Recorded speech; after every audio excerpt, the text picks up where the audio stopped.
तो चलिए आज का टॉपिक हम लोग बात करेंगे लाइनक्स कमांड के बारे में, जो बहुत इंपॉर्टेंट है। अगर हम किसी भी कंपनी में इस समय काम कर रहे हैं तो लाइनक्स सिस्टम पे हमको काम करना होता है।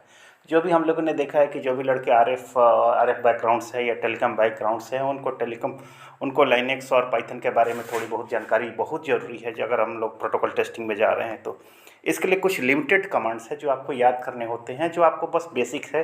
जैसे कॉपी पेस्ट करना है, वो किसी वन लोकेशन से किसी दूसरे लोकेशन में मूव करना है, उसके लिए हमें लाइनक्स कमांड और की बहुत ज़रूरत है हमें टेस्टिंग के लिए।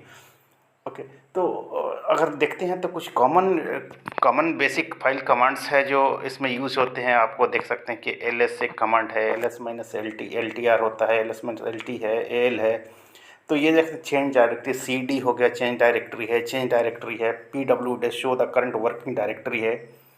ओके, कोई फाइल हमें क्रिएट करना है। अगर कोई फाइल हमको क्रिएट करना है, जैसे हम लोग उसमें विंडो में क्या करते हैं कि राइट क्लिक करके और एक डायरेक्टरी बनाते हैं, एक फाइल बना देते हैं।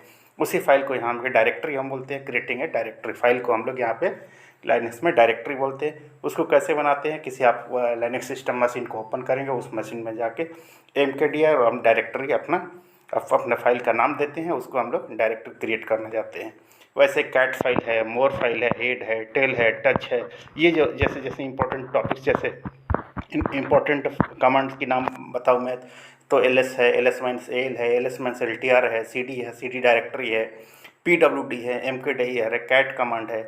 और इसके बाद करूँ तो rm फाइल्स है, रिमूव करने कोई फाइल अगर डिलीट करना आपको, जो ऑलरेडी कोई फाइल है उसको डिलीट करना है लाइनक्स से, तो rm कर दिया। rm-r डायरेक्टरी, अगर कोई फाइल है, अगर कोई डायरेक्टरी बनी है, कोई फाइल डिलीट करना है तो rm-r करके करते हैं। rm-f कर देते, force to remove the file, कोई फाइल को फोर्सफुली रिमूव करना है, कोई डायरेक्टरी को फोर्सफुली रिमूव करना है तो उसके लिए rm-rf डायरेक्टरी का नाम लिख देते हैं। कॉपी करना है कोई फाइल, जैसे हम लोग कॉपी पेस्ट कर देते हैं। अगर आप विंडो आप यूज़ कर रहे हैं तो उसमें क्या करते हैं, कॉपी और पेस्ट कर लेते हैं हम लोग एक दूसरे से। लेकिन यहाँ पे एक इस तरह से कॉपी फाइल cp कमांड डाल के कॉपी फाइल 1 टू फाइल 2 डालेंगे तो यहाँ से एक दूसरे से, वहाँ से फाइल 1 टू फाइल 2 कॉपी हो जाएगा। वैसे cp-r directory 1 to directory 2, move file को मूव करना है फाइल 1 टू फाइल 2 के नेम से या रीनेम करना है तो उसके लिए ये हम लोग फाइल यूज़ करते हैं। ln-s कोई फाइल को लिंक करना है एक दूसरे से तो उसके लिए ln-s का यूज़ करते हैं। ये इतना 21 जो है ये बहुत इंपॉर्टेंट है। इसके साथ किल कमांड्स है, उसको यूज़ करना ज़रूरी है। chmod कमांड के बारे में थोड़ा जानना जरूरी है। ग्रेप पैटर्न्स के बारे में, grep-r के कमांड ग्रेप पैटर्न है। लोकेट फाइल को फाइंड करने के लिए लोकेशन को डेट के बारे में मालूम करना है, अप टाइम मालूम करना है। तो ये सभी कमांड्स आपको बहुत ज़रूरी है। अगर आपको नहीं मालूम है तो ये आप नोट डाउन कर लीजिए कि अगर इंटरव्यू में अगर विचार रहे हो तो लाइनक्स के बारे में ज़रूर आपसे पूछा जाएगा कि कौन से लाइनक्स कमांड में कौन कौन से कमांड होते हैं, कौन कौन से कमांड के बारे में आपको मालूम है। अगर आप बोलोगे कि बेसिक्स नॉलेज हमको लाइनक्स के बारे में है तो लाइनक्स के बारे में ये बेसिक्स नॉलेज में ये कमांड्स के बारे में कंप्रेस करने के लिए, फाइल को जिप करने के लिए, एक्सट्रैक्ट करने के लिए, ये सभी क्रिएट करने के लिए ये सब तो इतना मालूम होना चाहिए।